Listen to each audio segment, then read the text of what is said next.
Assalamualaikum warahmatullahi wabarakatuh. Perkenalkan, nama aku Aisyah Nur Amelia dengan NIM lahir 032. Nah, di sini tujuan saya membuat video ini untuk menyelesaikan tugas UTS dari mata kuliah statistika. Nah, dari video ini kita akan menganalisis dua soal yang telah diberikan. Seperti apa sih soalnya? Kita akan lihat.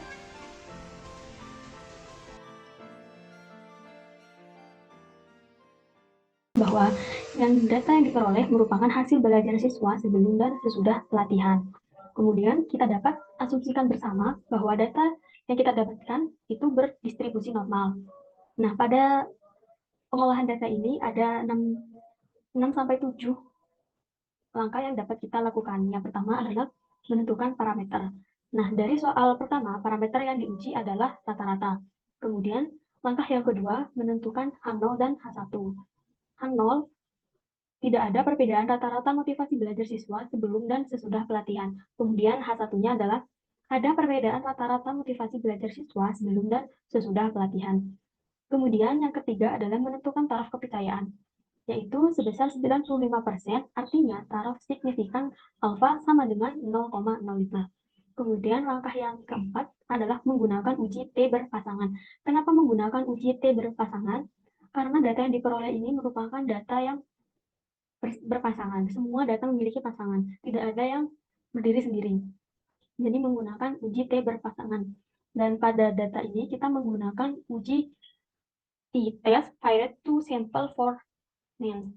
Nah, caranya adalah yang pertama mengklik data, kemudian pada bagian data ini akan tampil data analisis di pojok, kemudian diklik. Dan dari data analisis ini, kita scroll ke bawah terlebih dahulu untuk mencari t-test. Nah, di sini ada t-test paired to sample for males, kemudian ada t-test to sample assuming equal variance, kemudian ada t-test to sample assuming unequal variance. Nah, yang kita pilih adalah t-test paired to sample for males, kemudian klik OK.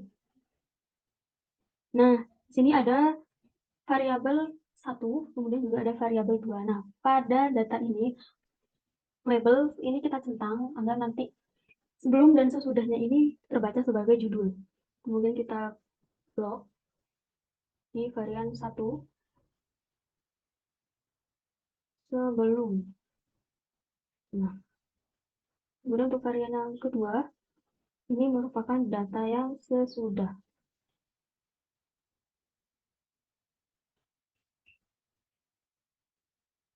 Nah, kemudian kita akan output range. Nah, ini pilihan kita akan meletakkan data kita ini di mana. Ini sebelah sesudah. Nah, semuanya sudah terisi. Untuk alfa ini kan taraf signifikan 0,05, 0,05 sudah benar. Kemudian outputnya sudah terisi, klik OK.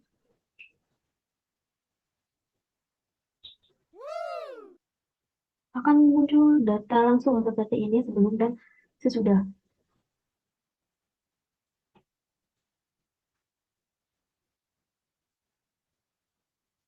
Nah, dari data observasi itu terlihat bahwa dapat 18. Nah, ini benar ya bahwa data ini ada 18.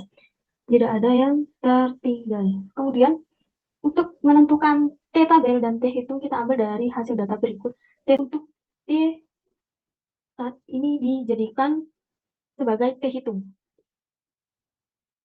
T hitung. Kemudian untuk T critical to T ini kita jadikan sebagai T tabel.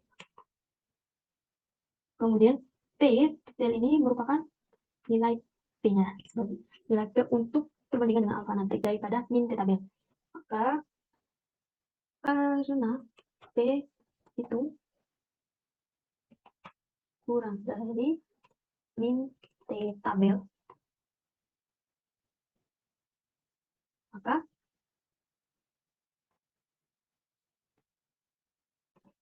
H0 ditolak dan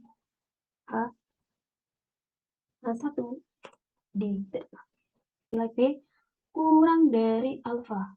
P-nya di sini adalah 0,001, sedangkan alfanya sendiri adalah 0,05. Maka karena P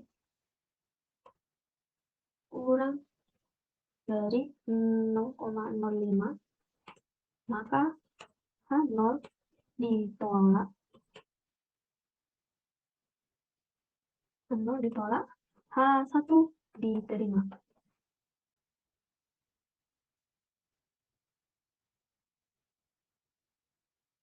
Jadi, apakah ada perbedaan dari sebelum dan sesudah pelatihan terhadap motivasi belajar siswa? Ternyata ada. Jadi kesimpulannya tersebut, ada perbedaan rata-rata motivasi belajar siswa sebelum dan sesudah pelatihan. Kita next ke soal berikutnya ya. Yang kedua ini, data yang kita dapatkan merupakan banyak istilah IPA yang dapat dihafal oleh siswa. Nah, dari data tersebut kita asumsikan bahwa data berdistribusi normal. Kemudian langkah pertama yang harus dilakukan adalah menentukan parameter. Dari soal nomor 2 dapat dilihat bahwa parameter yang diuji adalah parameter rata-rata. Kemudian langkah kedua kita melakukan H0 dan H1. Kita tentukan H0-nya adalah tidak ada perbedaan rata-rata banyak istilah yang dihafal oleh kedua kelompok. Kemudian H1 ada perbedaan rata-rata banyak istilah yang dihafal kedua kelompok. Nah, kemudian langkah yang ketiga yang kita lakukan menentukan taraf kepercayaan yaitu 95%, artinya taraf signifikan adalah alfa sama dengan 0,05. Kemudian yang keempat menggunakan uji T independen. Kenapa menggunakan uji T independen? Karena pada data yang diperoleh ini merupakan data yang tidak berpasangan. Terbukti dari data kedua yang terakhir ini tidak ada pasangannya atau tidak ada hasil yang diperoleh di percobaan yang kontrol, sedangkan eksperimen dia ada. Jadi data yang didapatkan ini merupakan data independen.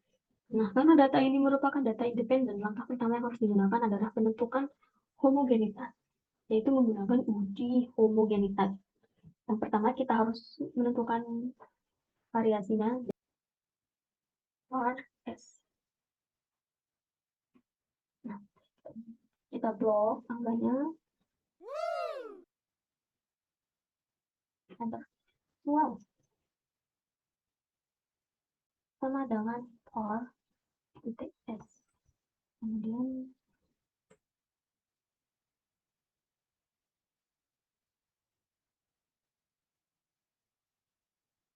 di blok data dari eksperimen, enter. Nah, dari data yang kita lihat ini merupakan variasi besar, yaitu data kontrol ini menjadi variabel pertama. Sedangkan data eksperimen menjadi variabel kedua. Untuk menentukan F, kita dapat menggunakan F test to sample for variance. Yang pertama kita klik data, kemudian kita klik data analisis. Nah, pada data analisis ini kita cari, nah ini ada F test to sample for variance. Kita klik OK. Nah, dari sini kita lihat bahwa variabel satu merupakan data dari kelas kontrol. Kita pilih.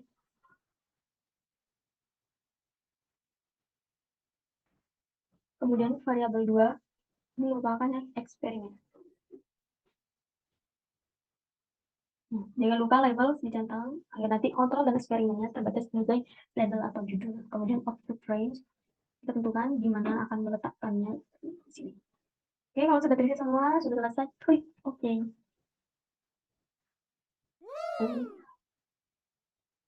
Nah, sudah muncul. Dari sudah terlihat variance cocok sama. Kemudian untuk yang variabel 2 juga sama. Observation 14 dan 16 benar jumlahnya. Kemudian untuk menentukan, nah ini homogenitasnya. Jika F kurang dari F tabel, nah F di sini kita jadikan sebagai F. Jadikan sebagai F. Kemudian F vertikal kita jadikan sebagai F tabel. Dan kemudian nilai P.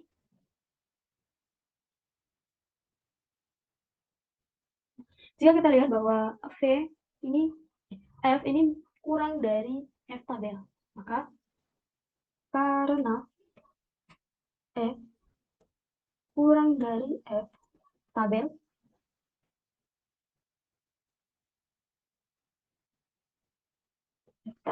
maka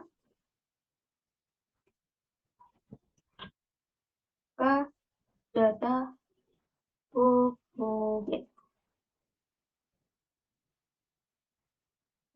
homogen. Nah, kemudian untuk nilai P berikut, P lebih dari alfa atau 0,05. Karena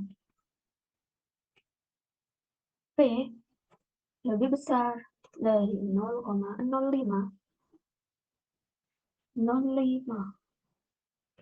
maka data homogen.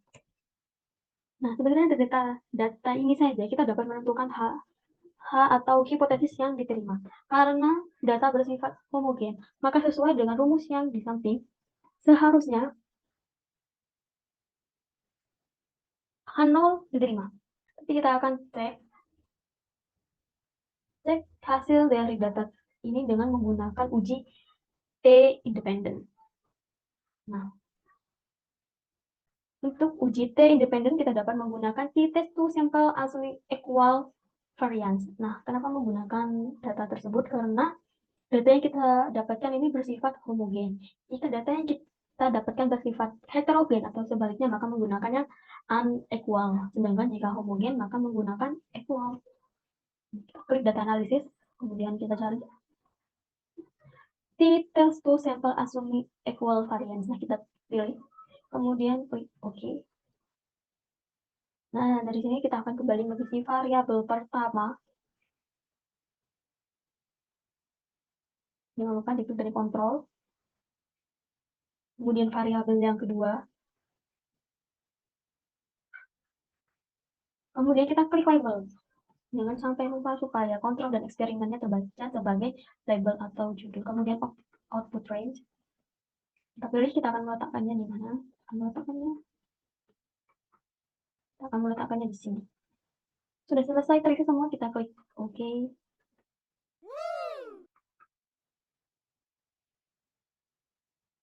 Sudah muncul. Nah, dari data ini kita peroleh ya, observation itu 14 dan 16 sama dengan di atas. Kemudian untuk menentukan min tabel dan T hitungnya adalah T start. Kita jadikan sebagai T hitung. Kemudian T critical to 10 kita jadikan sebagai min tabel. Kemudian P kita jadikan sebagai nilai T.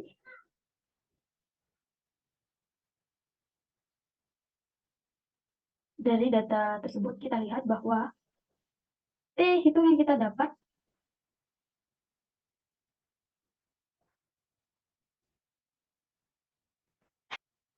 karena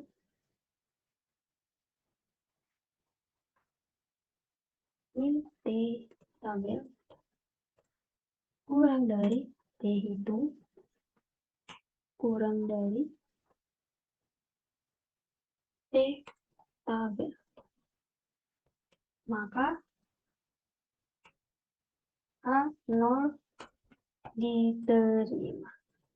Nah, kemudian untuk memastikan hal tersebut kita dapat menggunakan nilai P. Kita lihat bahwa nilai P lebih dari 0,05, maka sesuai dengan rumus yang di samping, H0 diterima. Karena P lebih dari 0,05, maka H0 diterima.